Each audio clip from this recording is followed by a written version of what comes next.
அன்று காலை வேளையில் சாந்தி நிலையம் என்ற முதியோர் இல்லத்தின் முன் மண்டபத்தில் அமர்ந்திருந்தாள் பவானி அம்மாள். அவள் கண்கள் அந்த நிலையத்தின் பெரிய இரும்பு கதவின் மீது ஒரு வேட்டைக்காரனைப் போல நிலைத்திருந்தன. சாலையில் கடந்து செல்லும் ஒவ்வொரு வண்டியின் ஒளியிலும் அவளுக்குள் ஒரு புதிய நம்பிக்கை அரும்பியது. அடுத்த நொடியே அந்த நம்பிக்கை சுக்கு நூறாகி முகத்தில் பெரும் சோகத்தை அப்பியது. அவள் இந்த முதியோர் இல்லத்திற்கு வந்து ஓராண்டு முழுமையாகிவிட்டது. சரியாக ஒரு வருடத்திற்கு முன்பு இதே நாளில்தான் அவள் ஒரே பேரனின் 4வது பிறந்த நாள் விழா வீட்டில் களை கட்டியிருந்தது. அந்த கொண்டாட்டம்தான் அவள் அந்த வீட்டில் கண்ட கடைசி மகிழ்ச்சி என்று அறியாமல் இருந்தாள் பவானி. விழா முடிந்து ஒரு வாரத்தில் மகன் அருண் மற்றும் மருமகள் மாலா இருவரும் வெளிநாடு செல்ல திட்டமிட்டனர். அம்மா, நாங்கள் ஒரு மாதம் ஐரோப்பா போகிறோம். நீங்கள் தனியாக எப்படி வீட்டில் இருப்பீர்கள்? உங்களை சரியாக பார்த்து கொள்ளவும் முடியாது என்று அருண் மிக கவலைப்படுவது போல நடித்தான். ஒரு மாதம் தானே அம்மா, நீங்கள் இந்த சாந்தி நிலையத்தில் தங்கி இருங்கள். சரி, பிள்ளைகள் மனம் மகிழ்ந்துவிட்டு வரட்டும் என்று தன் மனதை சமாதானப்படுத்தி கொண்டாள் அந்த தாய். ஆனால் ஒரு மாதம் 2 மாதமானது. மகன் மருமகள் சுற்றுப்பயணம் முடிந்து திரும்பிய பிறகும் அவளை அழைத்து செல்ல யாரும் வரவில்லை. ஒரு வாரம் கழித்து பவானி அம்மாவே மகனுக்கு அழைத்து பேசினாள். அட அம்மா, நாங்கள் வந்தவுடன் வீட்டில் பழுது பார்க்கும் வேலையை ஆரம்பித்து விட்டோம். அதனால்தான் அந்த பழுது பார்க்கும் வேலை மேலும் சில மாதங்களை விழுங்கியது. இப்படியே 3 மாதங்கள் கடந்தன. இல்லத்தில் இருந்த அவளது சம வயது பெண்கள் அவளுக்கு முன்பே புரிய வைத்து விட்டன. பவானி சகோதரி, உங்களை நீங்களே ஏமாற்றிக் கொள்கிறீர்கள். இதெல்லாம் உங்களை இங்கே நிரந்தரமாக வைத்திருக்க சொல்லும் சாக்கு போக்குகள். இனி யாரும் வரமாட்டார்கள். இல்லை, என் அருண் அப்படிப்பட்டவன் இல்லை என்று தன்னைத்தானே தேற்றிக் கொண்டாள்.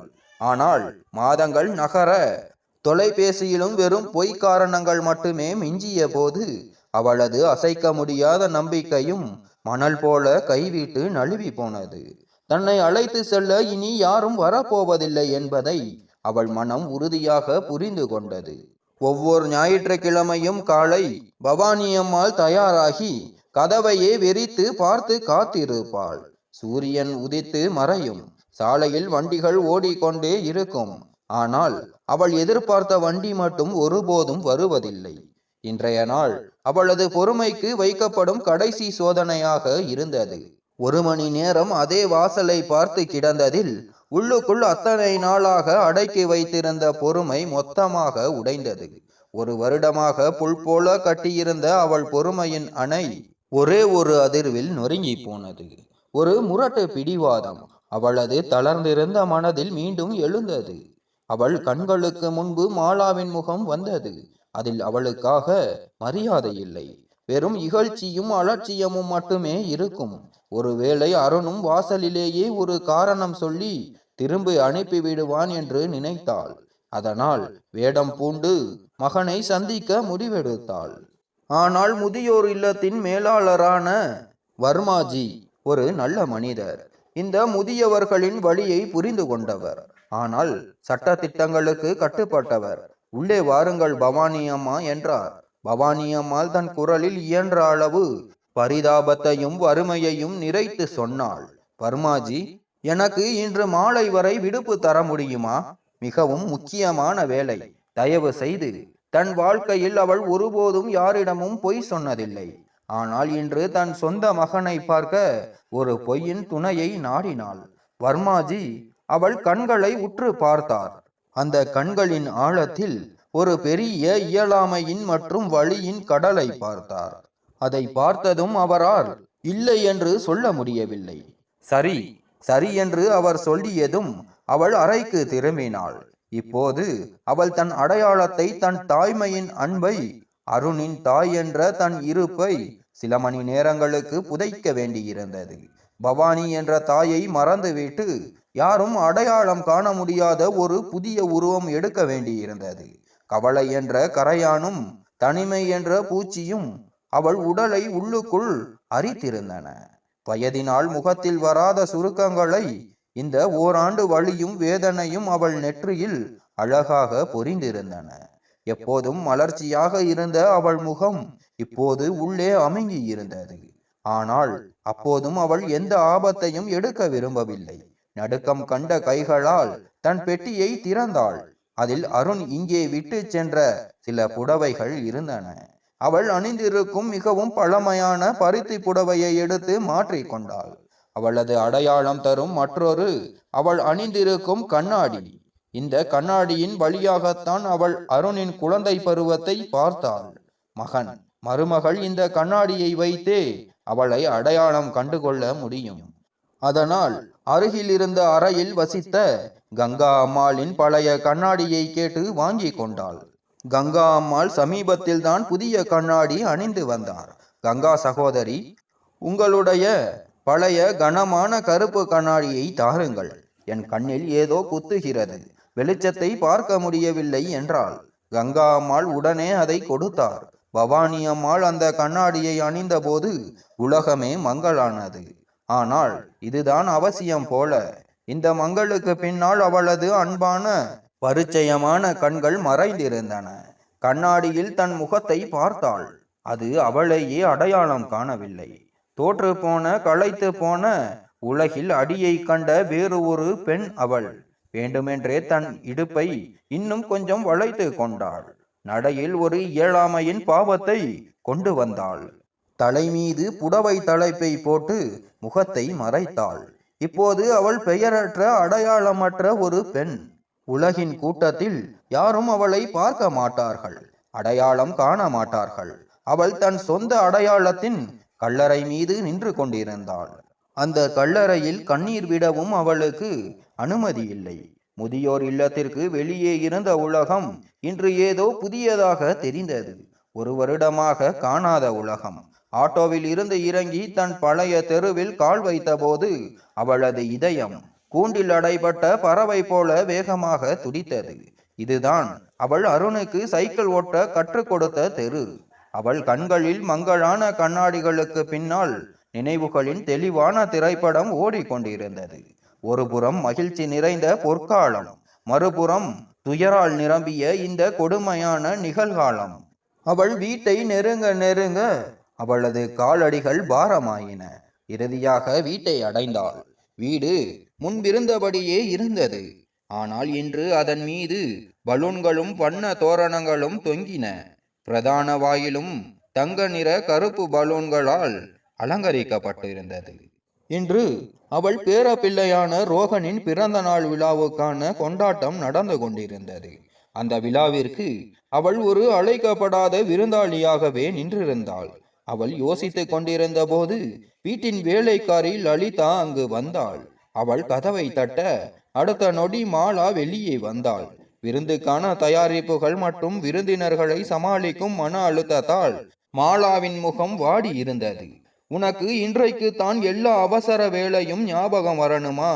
வீட்டில் இவ்வளவு விருந்தினர்கள் வருகிறார்கள், இப்போது போய் விடுப்பு கேட்கிறாய் என்று மாலா சீறினாள். அம்மா, நான் போவது மிகவும் அவசியம். இல்லாவிட்டால் நான் ஒருபோதும் விடுப்பு எடுக்க மாட்டேன் என்று லலிதா பணிவாக தனது இயலாமையை கூறினாள். சரி, உன்னால் வர முடியவில்லை என்றால் உன் மாமியாரை அனுப்பி வை. இன்று வேலைக்கு ஆள் யாராவது கட்டாயம் வேண்டும் என்று மாலா எரிச்சலுடன் சொன்னாள். மரத்திற்கு பின்னால் நின்றிருந்த பவானி அம்மா அனைத்தையும் கேட்டு அதிர்ந்து போனாள். அவளது காதுகள் செவிடாயின. லலிதா ஒரு கணம் யோசித்துவிட்டு, சரிங்கம்மா, அனுப்பி வைக்கிறேன் என்றாள்.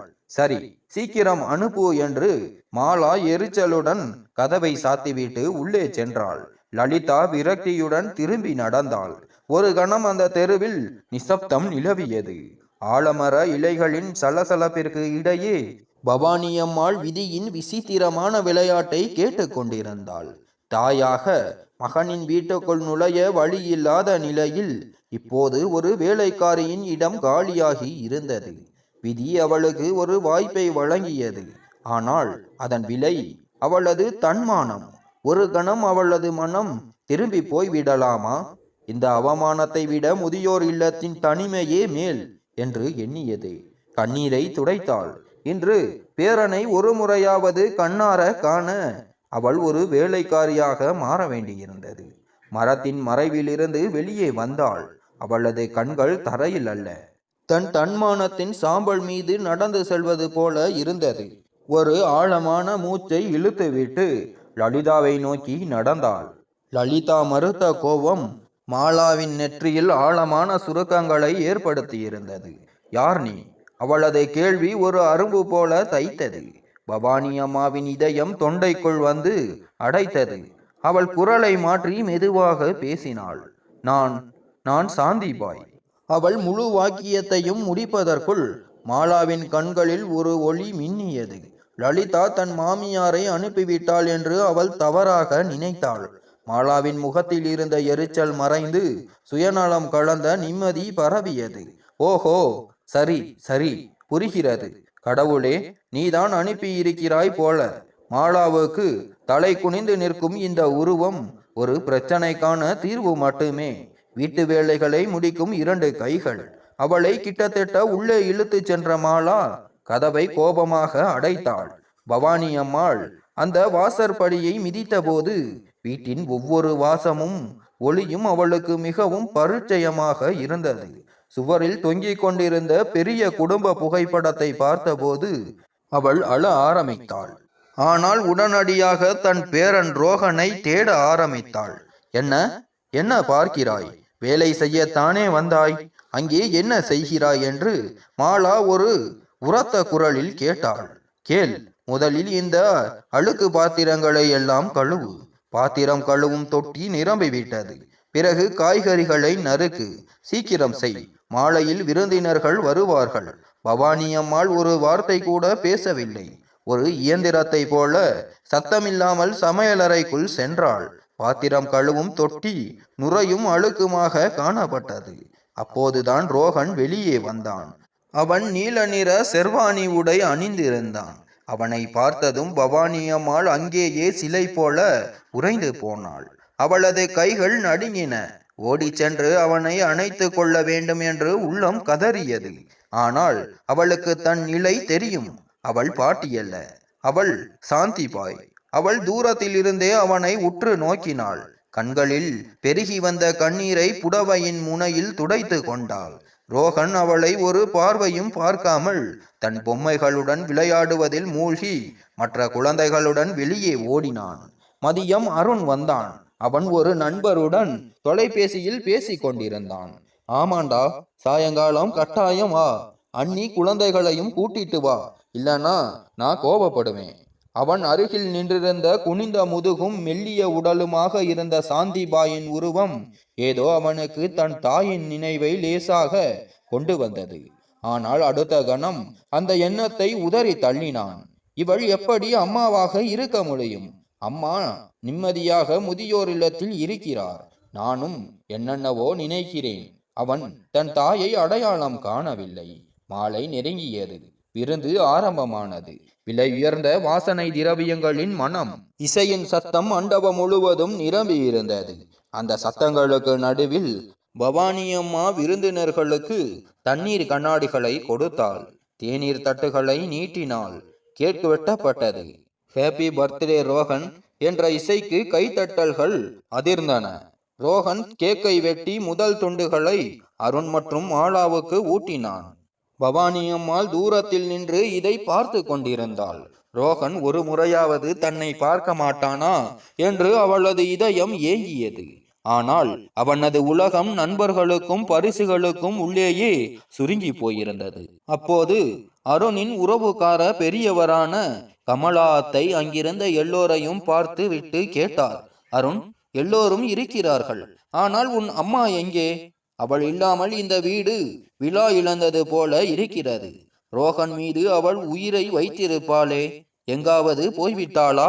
என்ன சொல்லட்டும் கமலா அத்தை, அம்மா தீர்ந்த யாத்திரை சென்றிருக்கிறார். 4 புனித தலங்களுக்கும் போக வேண்டும் என்பது அவருடைய நீண்ட நாள் ஆசை. பிறகு போகலாம் என்று நாங்கள் சொன்னோம். ஆனால் அவர்கள் கேட்கவில்லை. கடைசியில் அம்மாவின் ஆசைக்கு மேல் எங்களுக்கு என்ன இருக்கிறது? நாங்களே எல்லா ஏற்பாடுகளையும் செய்து கொடுத்தோம். இப்போது 4 மாத யாத்திரை சென்றிருக்கிறார். அருண் உடனே பேச்சை மாற்றினான். அது அவன் ஏற்கனவே மனப்பாடம் செய்த வசனம் போல இருந்தது. மகனே, எங்களுக்காக வாழ்க்கையை செலவழித்து விட்டேன். இப்போது கொஞ்சம் புண்ணியம் சம்பாதிக்கிறேன். எப்போது அழைப்பு வரும் என்று தெரியவில்லை என்று அம்மா சொன்னார்கள். அருண், நீ உண்மையிலேயே இந்த காலத்து மாதா பிதாவை சுமந்தவண்டா? இந்த காலத்தில் யார் அம்மாவுக்காக இவ்வளவு யோசிக்கிறார்கள்? பாராட்டு உனக்கு. அந்த பாராட்டு வார்த்தைகளை கேட்டு அருணும் மாலாவும் மிகவும் பூரிப்படைந்தன. ஆனால் அங்கே நின்றிருந்த பவானி அம்மாள் அந்த வார்த்தைகளை உருகிய ஈயம் போல அவளது காதுகளில் விழுந்ததை உணர்ந்தாள். தன் தாயின் நலத்தை பற்றி கவலைப்படக்கூட நேரம் இல்லாத மகன் இப்போது அந்த பொய் தீர்ந்த யாத்திரையின் பெயரால் தன் பெருமையை நிலைநாட்டிக் கொண்டிருந்தான். இந்த ஏமாற்றம், இந்த பாசாங்கு, அந்த அப்பண்டமான பொய் அவளால் தாங்க முடியவில்லை. அவளது நடுங்கும் கைகளில் இருந்த தண்ணீர் கண்ணாடிகள் நிறைந்த தட்டு நிலை குலைந்தது. சடாரென்று ஒரு அதிர்ச்சியூட்டும் சத்தத்துடன் தரையில் விழுந்த கண்ணாடிகள் துண்டு துண்டாக உடைந்தன. இசை நின்றது. காலடிகள் முடங்கின. அனைவரின் கவனமும் அங்கே திரும்பியது. உடைந்த கண்ணாடி துண்டுகளுக்கு நடுவே ஒரு கிழட்டு வேலைக்காரி நடுக்கத்துடன் நின்றிருந்தாள். அங்கே மரண அமைதி நிலவியது. உண்மை அனைவரின் முன்னும் வெளிப்பட்டது. எல்லோரும் வேலைக்காரி என்று நினைத்த அந்த பெண் வேலைக்காரி அல்ல. அவள்தான் அருண் தீர்த்த யாத்திரை சென்றதாக சொன்ன அவனது தாய் பவானி அம்மாள். இப்போது எல்லார் முன்னாலும் நின்றிருந்தார். அதே முகம், அதே சோகம். கமலாத்தை உற்று பார்த்தார். ஒரு அடி முன்னே வைத்தார். அவரது கண்கள் அதிர்ச்சியால் விரிந்தன. அவர் பவானி அம்மாவை மேலிருந்து கீழாக பார்த்தார். அந்த கண்களில் ஒரு யுகத்தின் துயரம் மிதந்தது. பின்னால் அருண் மற்றும் மாலாவின் மீது பார்வையை திருப்பினார். இது என்ன தீர்த்த யாத்திரை? அருண் மற்றும் மாலாவின் முகங்கள் வெள்ளி போல் வெளுத்து போயின. அவர்களின் நாக்கு மேல்வாயுடன் ஒட்டி கொண்டது. சற்று முன் பாராட்டொலியால் மின்னிய அவர்களின் முகங்களில் இப்போது அவமானம் மற்றும் பிடிபட்ட பயத்தின் கரை பூசப்பட்டிருந்தது. இதுவரை பாராட்டிய விருந்தினர்கள் இப்போது அருண் குடும்பத்தை பார்த்து குசுகுசுத்தன. பவானி, உனக்கு இந்த நிலைமையை யார் ஏற்படுத்தியது? கமலாத்தை கேட்டார். கமலா, நான் தீர்த்த யாத்திரை போகவில்லை. என் பிள்ளைகள் சில நாட்களுக்கு இருக்க சொன்னார்கள் என்று முதியோர் இல்லத்திற்கு போனேன். அதன் பிறகு அவர்கள் என்னை கூப்பிடவும் இல்லை, பார்க்கவும் வரவில்லை.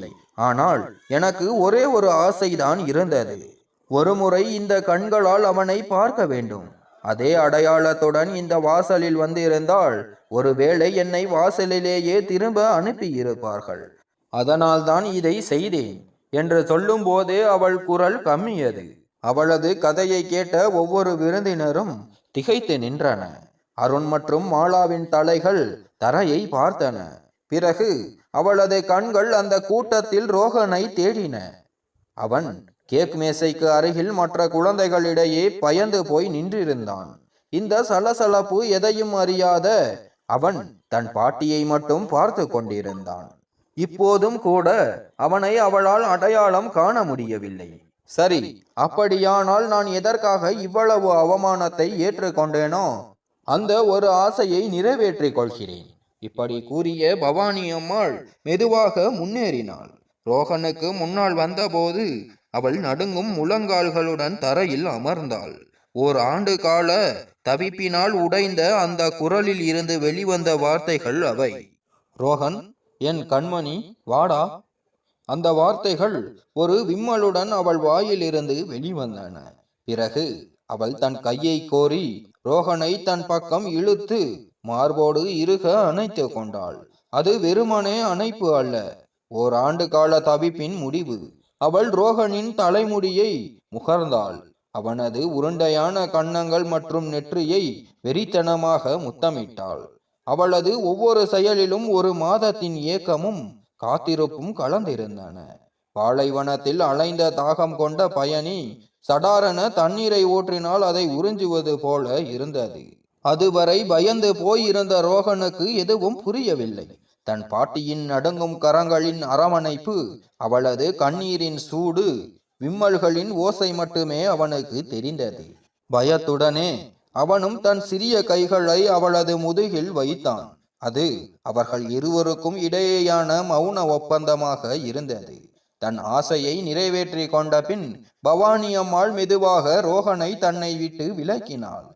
தன் புடவை தலைப்பால் அவன் கன்னத்தில் படிந்த தன் கண்ணீரை துடைத்தாள். பிறகு எழுந்து நின்றாள். இப்போது அவளுக்குள் ஒரு விசித்திரமான அமைதி இருந்தது. அவளது குனிந்த முதுகு இப்போது நிமிர்ந்தது. சரி, நான் போகிறேன். அப்போது அருணின் நண்பனான விக்ராந்த் என்பவர், இவ்வளவு நேரமும் மௌனமாக எல்லாவற்றையும் பார்த்து கொண்டிருந்தவர் முன்னே வந்தார். அவர் ஒரு புரிதல் கொண்ட நல்ல இளைஞன். அவர் தரையிலிருந்து பவானி அம்மாவின் கண்ணாடியை எடுத்து அதை சுத்தம் செய்தார். பிறகு அருண் மற்றும் மாலாவை பார்த்துவிட்டு சொன்னார், அம்மா, நீங்கள் என்னுடன் வாருங்கள். என் வீடு சிறியதுதான், ஆனால் என் வீட்டில் உங்களுக்கு சிறப்பான இடம் இருக்கும். என் தலையில் வைத்து உங்களை காப்பாற்றுவேன். விக்ராந்தின் வார்த்தைகள் பவானி அம்மாவின் உள்ளே உறங்கி கிடந்த தன்மானத்தை எழுப்பியது. அவள் கண்ணீரை துடைத்து விட்டு விக்ராந்தின் தலையை தொட்டு ஆசீர்வதித்தாள். நன்றாக இருக்கிறாய் கண்ணே.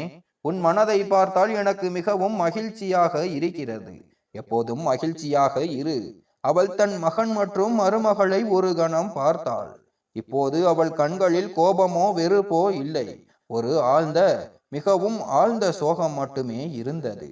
என் இடம் இங்கில்லை, எங்குமே இல்லை. நான் கிளம்புகிறேன். அவளது நடையில் இப்போது இயலாமை இல்லை. எல்லாவற்றையும் இழந்த பிறகு கிடைக்கும் ஒரு விதமான அமைதி இருந்தது. அவள் சென்ற பிறகு இதுவரை அருணை சிறந்தவன் என்று பாராட்டிய விருந்தினர்கள் வெட்கத்தால் தலை குனிந்தன. ஒவ்வொருவராக அருண் மற்றும் மாலாவை திட்டிவிட்டு வெறுப்பை உமிழ்ந்துவிட்டு வீட்டை விட்டு வெளியேறினர். கமலாத்தை போகும்போது, அருண், நீ உன் அம்மாவுக்கு மட்டுமல்ல, மனித நேயத்திற்கே துரோகம் செய்து விட்டாய். கடவுள் உன்னை ஒருபோதும் மன்னிக்க மாட்டார் என்று சொல்லிவிட்டு வெளியேறினார். பின்னால் எஞ்சியது அந்த ஆடம்பரமான வீடு, சிறிய பரிசுகள், பாதி வெட்டப்பட்ட கேக் மற்றும் தரையில் கிடந்த கண்ணாடி துண்டுகள். இவற்றின் நடுவில் கணவன் மனைவி இருவரும் நின்றிருந்தன. இன்று அவர்கள் பூமி பிளந்து உள்ளே சென்றால் போதும் என்று விரும்பும் நிலையில் இருந்தன. நண்பர்களே, பவானி அம்மா